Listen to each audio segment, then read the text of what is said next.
In the last several weeks, these threats have reached a fever pitch, with the danger emerging of a full-blown conflict between Russia and Ukraine, behind which stand the United States and Germany.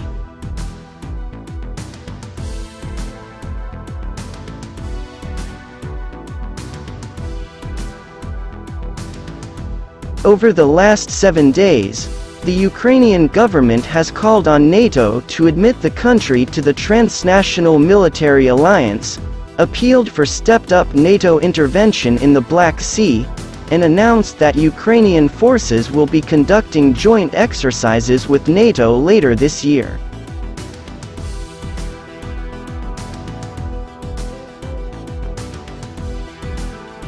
Prior to this, Kiev outlined its intentions to retake Crimea by force, the peninsula extending into the Black Sea that rejoined Russia in 2014.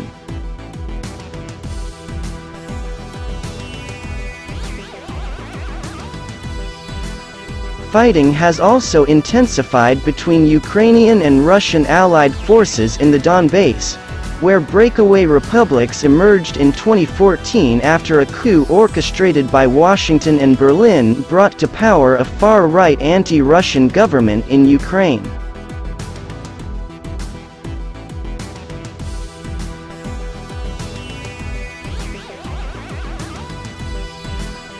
In calls with the heads of state of Canada and Britain on Tuesday, President Volodymyr Zelensky secured assurances of these nations' support for Ukraine. They follow the lead of the U.S. government, the architect of the pro-Kiev, anti-Russian campaign, which has involved the financing, equipping, and training of Ukraine's military for years.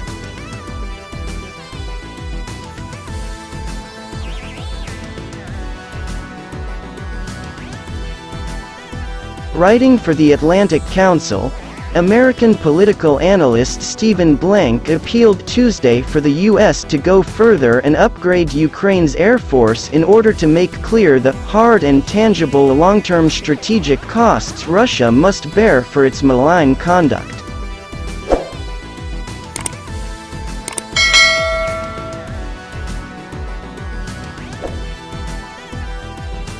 These events unfold as NATO is pressing forward with war preparations against Russia. It is currently conducting a massive military training exercise that extends across the European continent.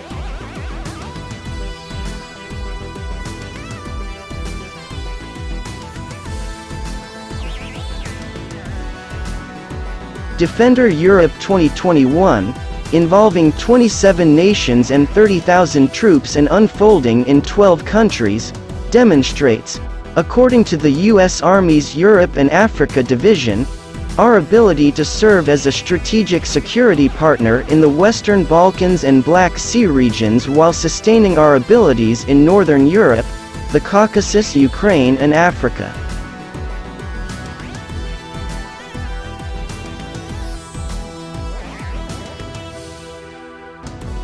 Involving ground, maritime, and airborne exercises along the entire stretch of Russia's western borders and in areas central to Moscow's geopolitical interests, Defender Europe 21 is gearing up NATO to wage World War III.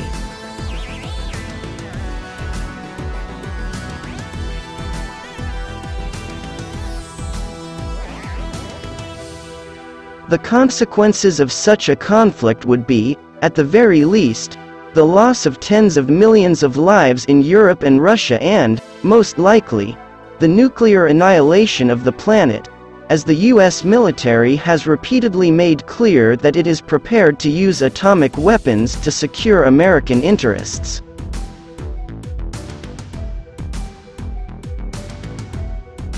Against the backdrop of heightened tensions with Ukraine, the Russian government will continue its previously planned national military exercises.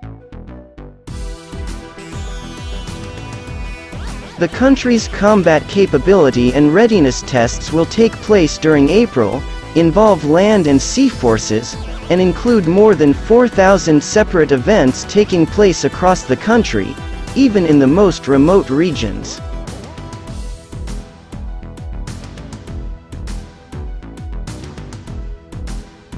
While the military exercises have been scheduled for some time, Moscow's public reaffirmation that they will proceed is clearly intended as a show of force in the face of growing threats of war against Russia over Ukraine.